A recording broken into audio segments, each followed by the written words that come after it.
टुनटुनी एक गरीब चिड़िया थी और माधवपुर के जंगल में रहती थी। उसके पिताजी इस दुनिया में नहीं थे। वो अपनी बूढ़ी माँ के साथ रहती थी। उसकी माँ बहुत बीमार थी। वो घर चलाने के लिए बचपन से ही मेहनत करती थी। एक दिन वो जंगल से गुजर रही थी, तभी अचानक उसकी नजर वहाँ पर लगे हुए एक जामुन के पेड़ पर पड़ती है। वो जामुन का पेड़ पूरी तरह से जामुन से लदा हुआ था। ये देखकर वो कहती है, अरे वाह, जामुन का पेड़, और इस पर तो इतने सारे जामुन आए हुए हैं। क्यों न ये जामुन तोड़कर बाजार में बेचूं? वैसे भी कई दिनों से कोई काम भी नहीं मिला है, इसलिए सारे पैसे भी खत्म होने को आए हैं। और आज तो माँ की दवाई भी लेकर जानी थी। हाँ, मैं यही करती हूँ, मैं जल्दी से जामुन तोड़ लेती हूँ। वो अपने थैले में से एक कपड़ा निकालती है और उसे जमीन पर फैला देती है। फिर जामुन के पेड़ पर चढ़कर वो टहनियों को हिलाने लगती है। जामुन टूट टूट कर नीचे गिरते जाते हैं। फिर वो सारे जामुन चूक कर अपने कपड़े में जमा कर लेती है और जाते जाते जामुन के पेड़ से कहती है, तुम्हारा बहुत बहुत धन्यवाद जामुन के पेड़। मेरे चढ़ने तुम्हारी टहनियों को हिलाने से अगर तुम्हें कोई भी तकलीफ हुई हो तो उसके लिए मुझे माफ करना। मेरा तुम्हें तकलीफ देने का कोई इरादा नहीं था। मैं बहुत ही ज्यादा मजबूर और परेशान हूँ। क्या पता इस जामुन को बेचने से मुझे इतने पैसे मिले कि मैं अपनी माँ की दवाई और घर का राशन ले पाऊँ। टुनटुनी चिड़िया इतना कहकर वहाँ से चली जाती है और जंगल के बाजार में जाकर बैठ जाती है। उन मीठे मीठे मोटे मोटे जामुनों को देखकर पक्षियों का ध्यान जामुन की तरफ चला जाता है। फिर सब पक्षी उससे जामुन खरीदने जाते हैं। थोड़ी ही देर में उसके सारे जामुन बिक जाते हैं और उसे अच्छे से पैसे भी मिलते हैं, जिसे देखकर टुनटुनी चिड़िया की खुशी का ठिकाना नहीं होता। अरे वाह, आज तो मजा ही आ गया। हे ऊपर वाले, तेरा लाख लाख शुक्र है। आज तो मेरी अच्छी कमाई हो गई है। चलो मैं माँ के लिए दवाई ले लेती हूँ। ये कहकर वो मेडिकल स्टोर पर जाती है और अपनी माँ के लिए दवाई ले लेती है। भैया, ये वाली दवाई दे दो।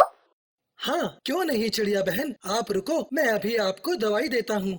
कबूतर दवाई निकाल कर टुनटुनी चिड़िया को दे देता है और वो दवाई और राशन लेकर अपने घर आ जाती है। उसकी माँ उससे पूछती है, अरे बेटी, कहाँ रह गई थी? कितनी देर लगा दी तुमने? तुम्हें पता है मैं कब से तेरा इंतजार कर रही थी। मुझे तेरी फिक्र हो रही थी, कहीं तू किसी मुसीबत में तो नहीं फंस गई।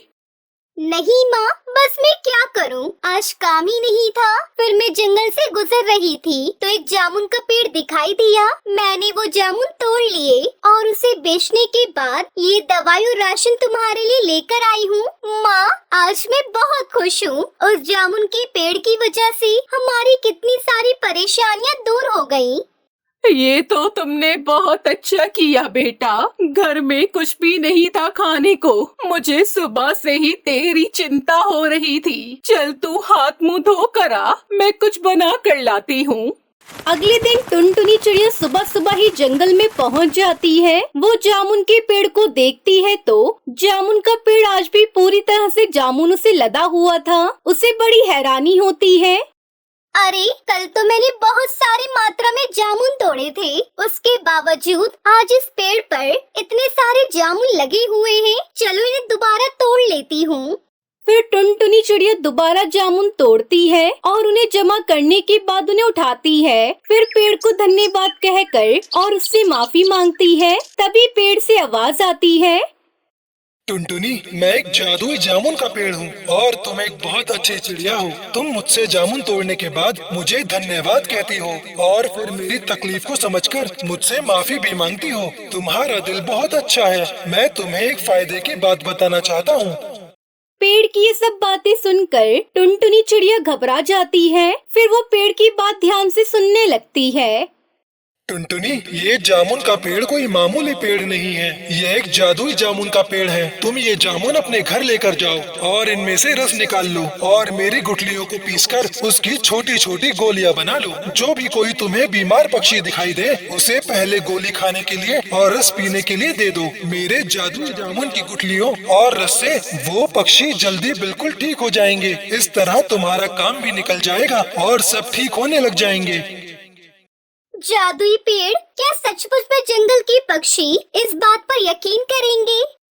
हाँ हाँ, जरूर करेंगे टुनटुनी, लेकिन किसी को ये बात बताने की जरूरत नहीं है कि ये जादुई जामुन का कमाल है। जब वो लोग तुम्हारी दवाई से ठीक हो जाएंगे तो उन लोगों को तुम पर खुद ही भरोसा हो जाएगा। फिर तुम पक्षियों की मदद करना और उन्हें विभिन्न प्रकार की बीमारियों से बचाना। ये सुनकर टुनटुनी चिड़िया बहुत खुश होती है। तुम बहुत अच्छे हो जामुन के पेड़, तुम्हारा बहुत बहुत धन्यवाद। मैं इन जामुनों को लेकर हरिया काका के पास जा रही हूँ। वो इन सब में मेरी मदद जरूर करेंगे। फिर टुनटुनी सारे जामुन को पड़ोस के हरिया काका के पास लेकर चली जाती है। हरिया काका, कि आप मुझे इस जामुन का रस निकालने और गुठलियों की गोली बनाने में मदद करोगे? मैं इनसे दवाई बनाऊंगी और सभी बीमार पक्षियों की सहायता करूंगी।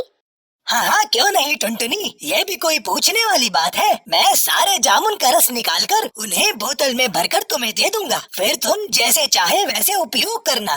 फिर वो दोनों जामुन का रस निकाल कर उसकी गुठलियों को सुखाकर उसके पाउडर से गोलियां बना लेते हैं। सबसे पहले टुनटुनी अपनी माँ को ही दोनों चीजें देती है। उसकी माँ को वो दवाई खाने से बहुत आराम मिलता है।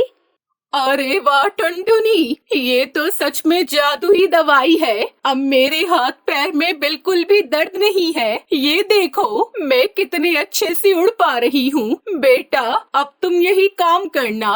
देखना, धीरे धीरे सबके दुख दर्द कम होंगे, फिर हमारे दिन भी अच्छे आएंगे। फिर टुनटुनी चिड़िया जामुन का रस और जादुई जामुन की गुठली की बनी हुई दवाई पक्षियों को बड़े ही कम दाम में देती है। धीरे धीरे जंगल के सभी पक्षी उसकी दवाई खाने से ठीक होने लगे। अब टुनटुनी चिड़िया को बहुत सारे पैसे मिलते थे। अब उसके घर में किसी चीज की कमी नहीं थी। हफ्ते में टुनटुनी जामुन के पेड़ के पास जाती और उससे उसके जामुन मांगती। जादुई जामुन का पेड़ अपनी टहनियों को हिलाता और ढेर सारे जामुन वहाँ जमीन पर गिर जाते। फिर टुनटुनी उन्हें हरिया काका के पास ले जाती और दवाइयाँ बनाती और उन्हें बेचकर खूब अच्छे पैसे कमाती। तो प्यारे दोस्तों, अगर आपको हमारी कहानी पसंद आई हो तो इस कहानी को लाइक और ऐसी ही कहानियाँ देखने के लिए हमारे चैनल को सब्सक्राइब करना न भूलें। आपका धन्यवाद।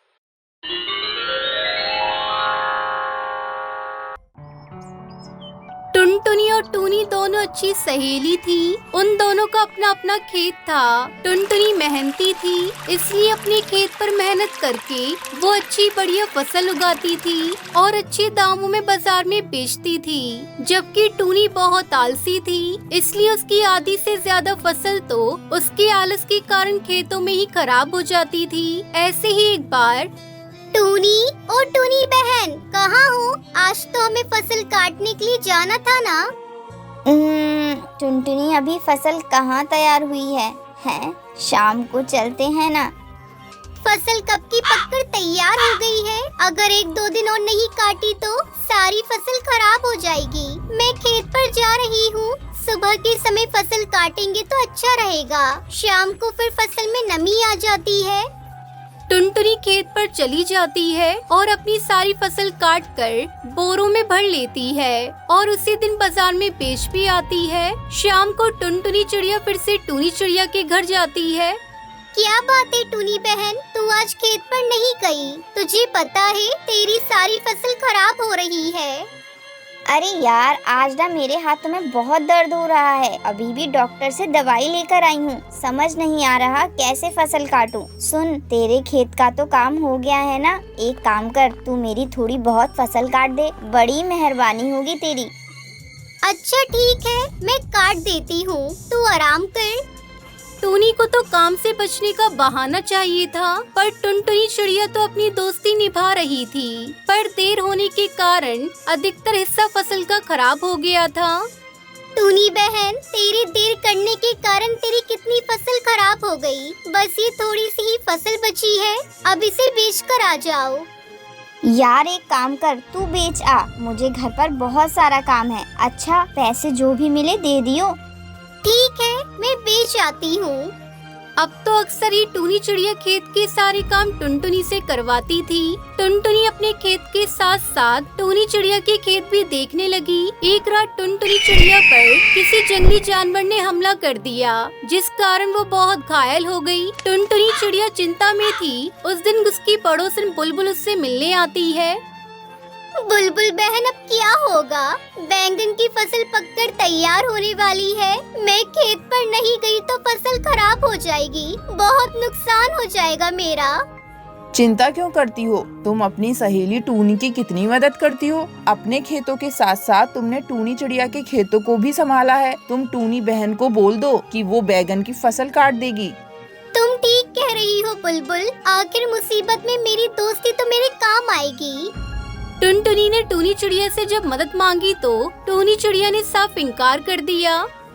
अरे यार टुनटुनी, तू तो जानती ही है मेरे को वैसे भी ज्यादा काम करने की आदत नहीं है। मैं अपने खेतों में बड़ी मुश्किल से काम कर रही हूँ। मेरी भी फसल तैयार हो गई है। अब मैं अपनी फसल काटूं या तेरी? बहन तू कोई और इंतजाम कर ले, मेरे बस का तो नहीं है। अच्छा मैं चलती हूँ, मुझे खेत पर जाना है। टूनी बहन, मैंने भी तेरे लिए हमेशा काम किया है, आज तो मुझे साफ मना कर रही है। हम दोनों तो दोस्त हैं ना? हाँ तो मैं कब मना कर रही हूँ, दोस्त तो है, पर तू देखना मैं कितना करूँ। तू भी कुछ समझ। वैसे तुझे कोई जरूरत हो तो मुझे बुला लियो, पर काम के लिए बिल्कुल मत बोलियो। काम मेरे बस का नहीं है। मुझे काम के नाम पर बुखार आ जाता है। मेरे पास फालतू बातों का टाइम नहीं है। मैं जा रही हूँ। टुनटुनी चिड़िया हैरान रह गई। जिस दोस्त के लिए वो हमेशा हाजिर रहती थी, आज वही दोस्त मतलबी बन गई। मुसीबत में काम नहीं आई। टुनटुनी चिड़िया की आंखों में आंसू आ जाते हैं। उसका साथ देने वाला कोई भी नहीं था। पर एक दिन टुनटुनी चिड़िया किसी तरह खेत पर पहुंची तो वो हैरान रह गई। उसकी बैंगन की सारी फसल सड़कर खराब हो गई थी।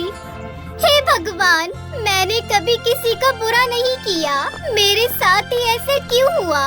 मैंने तो मुसीबत के समय अपनी दोस्त की हमेशा मदद की थी। आज अगर वो मेरा साथ देती तो मेरी बैंगन की फसल बच जाती।